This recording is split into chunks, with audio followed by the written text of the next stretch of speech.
सिया राम जी के चरणों में प्रणाम करते हुए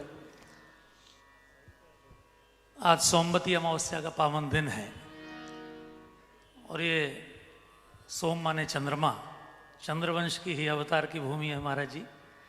तो आज अमावस्या के दिन वैसे भी हमारे बिहारी जी को प्रणाम करने संपूर्ण ब्रजमंडल आता है। तो ऐसे पावन दिन यहाँ आने का सौभाग्य मिला और जो हमारे ठाकुर जी की गाथा है, तो भगवान पूरे संसार को सिखाने के लिए कि सत्यम शिवम सुंदरम का जीवन कैसा होता है, स्वयं मर्यादा पुरुषोत्तम के रूप में पधारे, जिनकी कथा आप सुन रहे हैं लगातार। मुझे भी उनकी कथा गाने का अवसर मिलता है और आज जो, जैसा कि अभी इंद्रेश भैया बता रहे थे, जो नए नए भाव नए नए रस प्राप्त हो रहे थे, क्योंकि हमने तो कभी जीवन में संस्कृत पढ़ी नहीं। और महाराज जी आप ही के मुख से श्रीमद् वाल्मीकि रामायण सुन रहे हैं, तो लेकिन भगवान राम की जो महिमा है, पूरे संसार में आप कहीं भी जाएंगे, ईसाई धर्म का जो सबसे बड़ा केंद्र है रोम, वेटिकन सिटी, तो रोम भी राम जी के ही नाम पर है। जैसे हम लोग रसगुल्ला बोलते हैं, बंगाली में रसगुल्ला बोल देते हैं, उच्चारण का अंतर है। रोमानिया है, थाईलैंड की राजधानी स्वयं अयोध्या, वो तो शास्त्र वर्णित ही है। इराक में जो सबसे बड़ा सैन्य बेस हवाई अड्डा है वो भी बगराम है। यानी राम तो सर्वत्र, और तीनों जो संसार के सनातन धर्म से अलग जो पंथ माने गए, क्रिश्चियनिटी, इस्लाम और यहूदी, तीनों का निकास जिस एक स्थान से हुआ वो यरूशलेम की जो अलक्सा मस्जिद। तो अलक्सा माने हमारे यहाँ जो संत बोलते हैं अलख निरंजन, जो आंखों से दिखाई नहीं देता लेकिन है, तो वो अलक्सा मस्जिद उसको कहा गया। और जिस क्षेत्र में यरूशलेम के वो है, उस क्षेत्र का नाम भी रामल्लाह सिटी है, यानी अल्लाह भी राम के नाम पर है। तो राम तो रोम रोम में रम रहे हैं, और यही सनातन धर्म की विशेषता है कि सिए राम में सब जग जानी, करूं प्रणाम जोड़ जुग पानी। साइंस ने भी 4 वर्ष पहले सिद्ध कर दिया, ब्रिटेन के मिस्टर पीटर हिक्स को गॉड पार्टिकल पर नोबेल प्राइज मिला। गॉड पार्टिकल माने जगदीश चंद्र बोस जी ने, भारत के जो वैज्ञानिक थे, उन्होंने सिद्ध किया कि पेड़ पौधों में वही जीवन है जो हम सब में होता है। लेकिन उनके शिष्य सत्येंद्र नाथ बोस जी ने कहा कि नहीं, जड़ पदार्थों में भी वही है जो चेतन में है।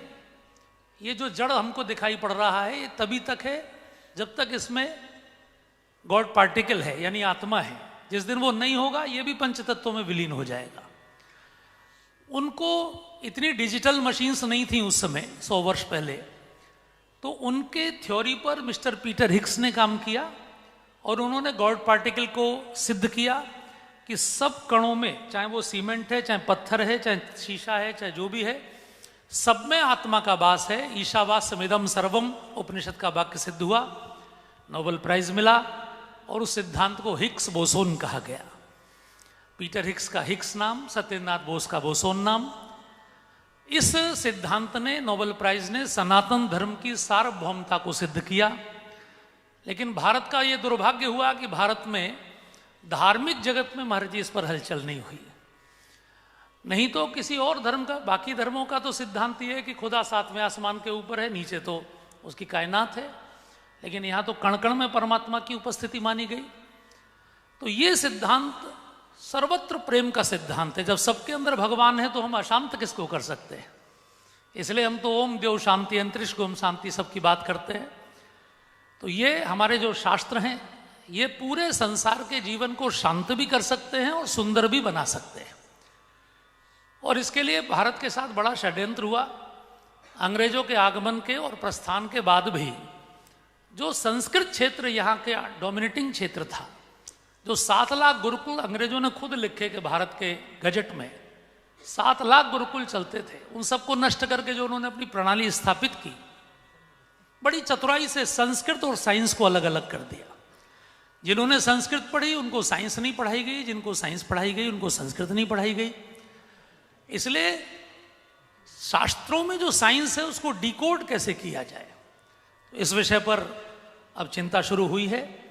और ये ऐसे ही महाराज जी आप जैसे महापुरुषों की प्रेरणा से जो वर्तमान के लोग कर रहे हैं, हमारे मिस्टर विजय भटकर जिन्होंने भारत के लिए परम कंप्यूटर बनाया था नासा की नौकरी छोड़कर, उन्होंने पूना में गुरुकुल चलाया जिसमें साइंस के टॉप के ग्रेजुएट्स को उन्होंने वेद पढ़ाया जिससे कि वो डिकोड कर सकें। और अभी नालंदा जो सेंट्रल यूनिवर्सिटी बनी है तो उसमें उनको आजीवन चांसलर बनाया गया जिससे कि भारतीय विद्याएं आगे बढ़ सकें। ऐसी आपका आशीर्वाद महाराज जी बरसे भारतवर्ष पर कि भारत की विद्याएं जन जन में प्रसिद्ध हों और भारत फिर से विश्वगुरु बने, पूरा विश्व शांत हो।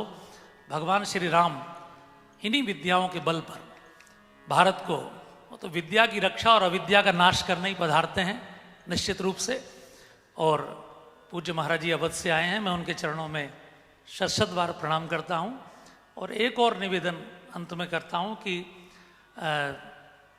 भैया ने बड़ी सुंदर गौशाला यहाँ बनाई है, आपका भी